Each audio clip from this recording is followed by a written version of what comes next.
बेवकूफों की यह बस्ती आज से सैकड़ों बरस पहले कोह एकाफ के करीब आबाद थी, लेकिन अब उसका नाम ओ निशान तक बाकी नहीं रहा।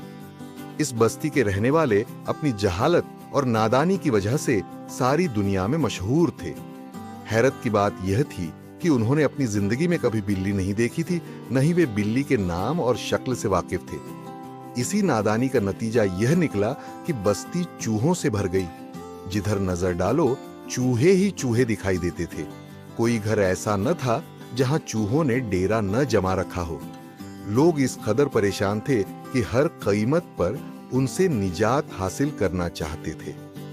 कई बार सब लोग इकट्ठा होकर मशवरे भी करते, मगर हर बार नतीजा वही निकलता, ढाक के 3 पात। कोई मुनासिब तदबीर समझ में न आती। एक दिन शाम के वक्त एक मुसाफिर इस बस्ती में दाखिल हुआ और रात गुजारने के लिए सराय में ठहर गया। मुसाफिर अकेला न था, उसके साथ एक खूब मोटी तंदुरुस्त बिल्ली भी थी जो चूहे पकड़ने में बड़ी माहिर थी। सराय में चूहे हर तरफ उछल कूद कर रहे थे। बिल्ली ने पहले एक लम्हे के लिए उन मोटे ताजे चूहों को इधर उधर दौड़ते फिरते देखा। फिर खुशी से उसकी मूंछें फड़क उठीं। उसने झपटकर चूहों पर हमला कर दिया। कुछ चूहे मारे गए, कुछ जख्मी हुए और कुछ भागकर जान बचाने में कामयाब हो गए। सराय में मौजूद लोग यह मंजर देखकर हैरान रह गए। वे बाहर जाकर दूसरे लोगों को भी बुला लाए और सबको यह अजीब ओ गरीब जानवर दिखाने लगे जो चूहे खाने में मसरूफ था।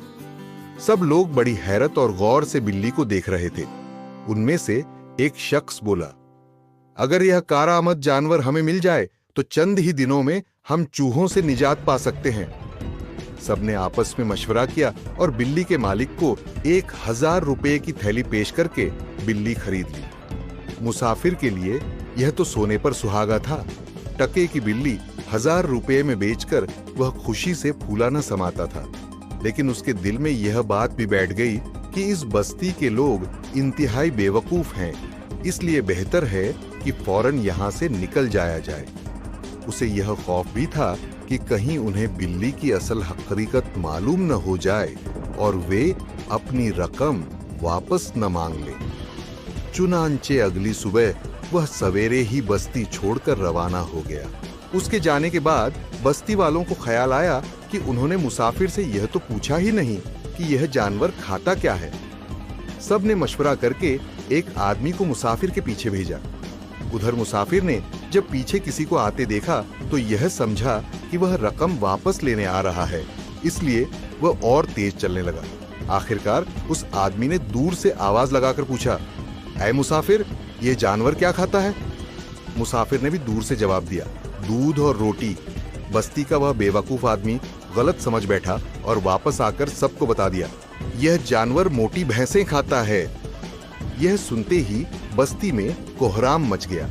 औरतें और बच्चे रोने लगे और कहने लगे, यह पहले हमारी मोटी भैंसें खाएगा, फिर पतली भैंसें और आखिरकार इंसानों को खाना शुरू कर देगा।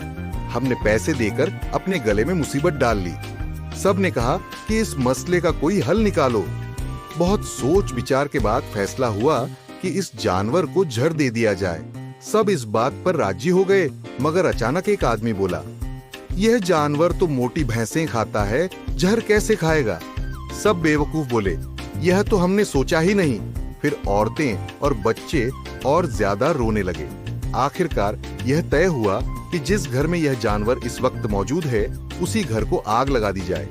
सबने देखा कि बिल्ली एक घर में है, चुनांचे सबने मिलकर उस घर को आग लगा दी। बिल्ली ने आग देखी तो खिड़की से कूदकर दूसरे घर में जा घुसी।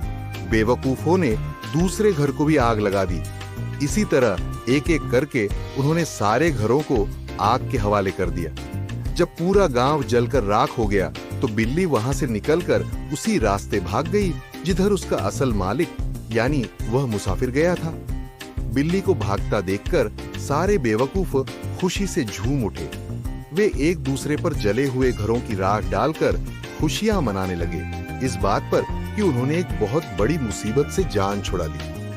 हालांकि हकीकत में वे अपनी ही बेवकूफी से सब कुछ तबाह कर चुके थे।